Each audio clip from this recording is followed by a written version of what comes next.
Stock market তো অনেকেই চেনেন, কিন্তু এর বাইরেও ট্রেডিংয়ের একটা বিশাল দুনিয়া আছে। তো আজকে আমরা সেই দুনিয়ার দুটো বড় প্লেয়ার ফরেক্স আর ফিউচার্সকে নিয়ে বসব। দেখব কোনটা কেমন, একেবারে মুখোমুখি তুলনা। তাহলে আর দেরি কেন, চলুন শুরু করা যাক। এখন প্রশ্ন হল, একজন ট্রেডারের জন্য কোনটা বেশি ভালো, ফরেক্স নাকি ফিউচার্স? এই পুরো আলোচনাটা কিন্তু এই সিদ্ধান্ত নিতেই সাহায্য করবে। আমরা প্রত্যেকটা মার্কেটের ভালো মন্দ, সুবিধে অসুবিধা সবকিছুই একদম খোলাখুলি তুলে ধরব। তো চলুন আমাদের তুলনার প্রথম রাউন্ডে যাওয়া যাক। এই রাউন্ডে আমরা একদম বেসিক দুটো জিনিস দেখব, লিকুইডিটি বা তারল্য, মানে কোনো মার্কেটে কত সহজে কেনাবেচা করা যায়, আর ট্রেডিংয়ের সময় লিকুইডিটি মানে তারল্য। ব্যাপারটা আসলে খুব সহজ। এর মানে হলো আপনি কত দ্রুত আর সহজে কোনো কিছু কিনতে বা বেচতে পারছেন। আর এই দিক থেকে যদি দেখেন, ফরেক্স মার্কেটের ধারে কাছেও কেউ নেই। এটা এক কথায় বিশ্বের সবচেয়ে বড় আর সবচেয়ে লিকুইড মার্কেট। একটু আন্দাজ করুন তো, প্রতিদিন কত টাকার লেনদেন হয় ফরেক্স মার্কেটে? প্রায় $7 ট্রিলিয়ন। ভাবা যায়? এই বিশাল লেনদেনের কারণেই ট্রেডাররা দুটো বড় সুবিধা পায়। এক, কেনা আর বেচার দামের মধ্যে পার্থক্যটা, যেটাকে স্প্রেড বলে, সেটা খুব কম থাকে। আর দুই, ট্রেডগুলো প্রায় সাথে সাথেই হয়ে যায়। ফিউচার্স মার্কেট কিন্তু এই তুলনায় অনেকটাই ছোট। ফরেক্স মার্কেটের আরেকটা দারুণ ব্যাপার হলো, এটা কখনো ঘুমায় না। মানে সপ্তাহে 5 দিন 24 ঘন্টায় খোলা। ব্যাপারটা অনেকটা একটা গ্লোবাল রিলে রেসের মতো। সিডনি যখন তার দিনের কাজ শেষ করে, তখন টোকিও শুরু করে, তারপর লন্ডন, তারপর নিউ ইয়র্ক। একটা মার্কেট বন্ধ হতে না হতেই আরেকটা খুলে যায়। এর সবচেয়ে বড় সুবিধাটা কি জানেন? যখনই কোনো বড় খবর আসে, তখনই ট্রেড করার সুযোগ থাকে। অন্যদিকে ফিউচার্স মার্কেটে কিন্তু এই সুবিধাটা নেই। ওটার সময় একদম নির্দিষ্ট আর সীমিত। আচ্ছা, প্রথম রাউন্ড তো গেল। এবার চলুন দ্বিতীয় রাউন্ডে। এখানে আমরা দেখব দুটো খুব জরুরি টুলস।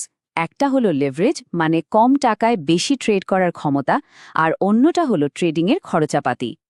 লেভারেজ জিনিসটা অনেকটা একটা সুপার পাওয়ারের মতো। এটা আপনাকে অল্প টাকা দিয়েও অনেক বড় পজিশন কন্ট্রোল করার সুযোগ দেয়। যেমন ধরুন, ফরেক্স মার্কেটে আপনি 500:1 পর্যন্ত লেভারেজ পেতে পারেন, যা কিন্তু ওমচম। তবে হ্যাঁ, এই সুপার পাওয়ারের একটা উল্টো দিকও আছে। এটা যেমন লাভকে বহুগুণ বাড়িয়ে দিতে পারে, ঠিক তেমনি লোকসানের ঝুঁকিও কিন্তু অনেক বাড়িয়ে দেয়। ফিউচার্স মার্কেটে এই লেভারেজটা সাধারণত বেশ কম থাকে। ট্রেড করতে গেলে খরচের ব্যাপারটা তো আসবে।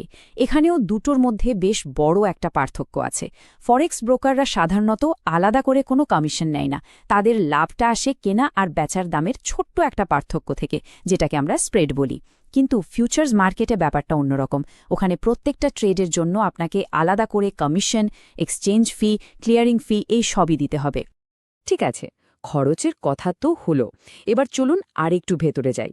দেখি আপনি যে দামে ট্রেড করতে চাইছেন, ঠিক সেই দামে ট্রেডটা হবে, এর নিশ্চয়তা কোন মার্কেটে কেমন।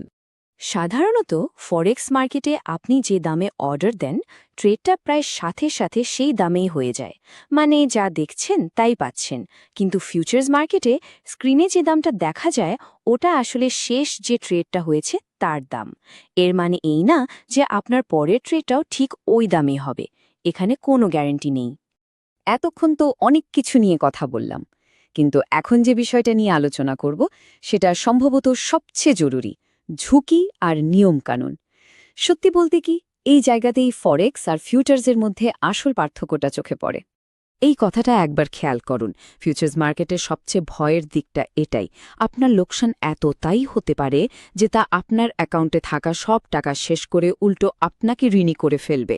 আর সেই বাড়তি লোকসানের দায় কিন্তু আপনাকেই নিতে হবে। ভাবুন একবার, কি ভয়ঙ্কর ব্যাপার।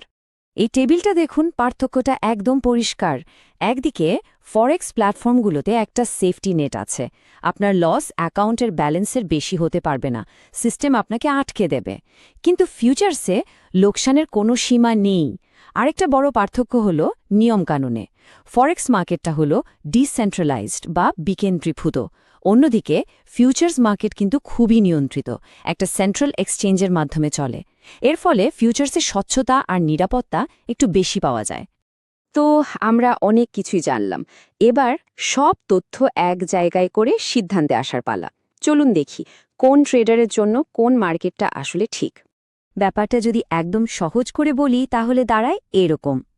যদি আপনার দরকার হয় প্রচুর লিকুইডিটি, ২৪ ঘন্টা ট্রেডিংয়ের সুবিধা আর হাই লেভারেজ, তাহলে ফরেক্স আপনার জন্য।